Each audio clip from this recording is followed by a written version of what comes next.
Les Québécois et Québécoises constatent avec regret que des édifices à caractère historique disparaissent sous leurs yeux chaque année. En juin 2020, la vérificatrice générale critiquait sévèrement le manque de vision et l'absence de leadership dans la gestion du patrimoine. Face à ce constat, la ministre de la Culture et des Communications, Nathalie Roy, a déposé en octobre 2020 le projet de loi 69. Celui-ci a reçu un accueil mitigé de la part des acteurs du milieu. Le projet de loi ne ferait qu'aggraver la situation. C'est notre patrimoine, il y a des patriotes qui ont habité ici. Pour comprendre pourquoi le patrimoine bâti est malmené, il faut comprendre comment il est protégé. Au Québec, 2 lois encadrent sa protection.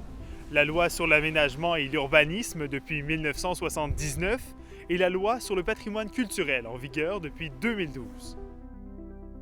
C'est cette dernière qui permet d'attribuer un statut légal à un immeuble patrimonial, c'est-à-dire de favoriser sa protection. Il existe 2 types de statuts légaux, le classement et la citation. Le classement est le plus haut niveau de protection. C'est la ministre de la Culture et des Communications qui a le pouvoir de classer un bâtiment et d'y autoriser toute altération, restauration ou même destruction. Mais le ministère ne classe que les immeubles dont il juge être d'intérêt national. Ce qui est d'intérêt local peut être cité par une municipalité. La citation est un niveau de protection moins élevé et contraignant que le classement.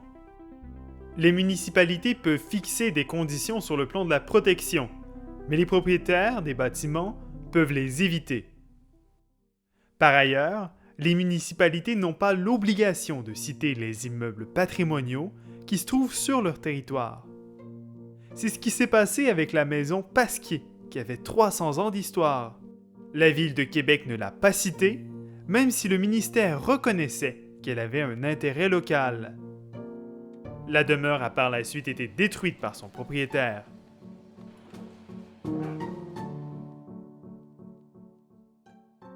Malgré les dispositions de la loi, il y a encore cette mentalité favorable à la destruction au nom du progrès et de l'enrichissement.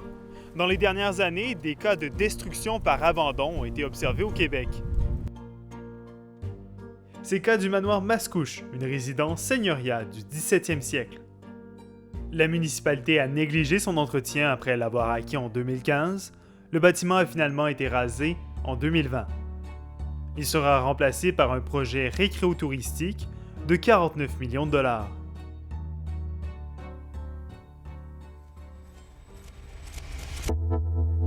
Nathalie Roy propose une nouvelle mouture de la loi sur le patrimoine culturel.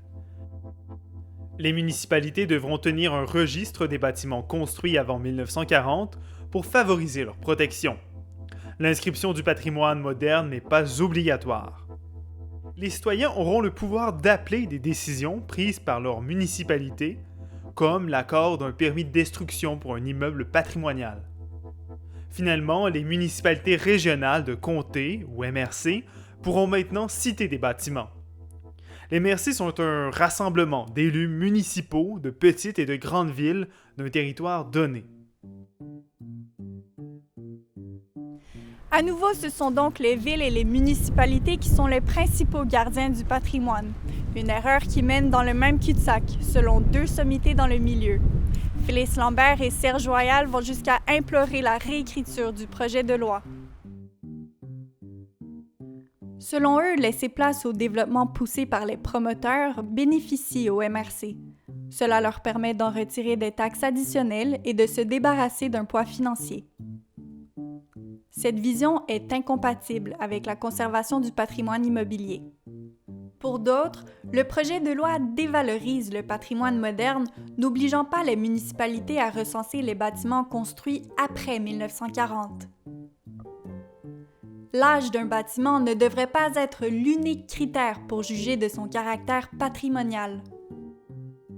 Mais que doit-on donc faire pour que le patrimoine bâti soit protégé à sa juste valeur? Seule une autorité institutionnelle indépendante pourrait intervenir adéquatement au nom du patrimoine et le défendre comme bien collectif. Selon Lambert et Joyal, le patrimoine bâti devrait avoir droit au même traitement que la langue française, puisque les deux sont intimement liés à la culture québécoise. Le projet de loi 69 doit devenir véritablement la loi 101 de notre histoire et de nos racines, une nécessité pour que les Québécois et Québécoises transmettent aux générations futures la fierté de leur identité.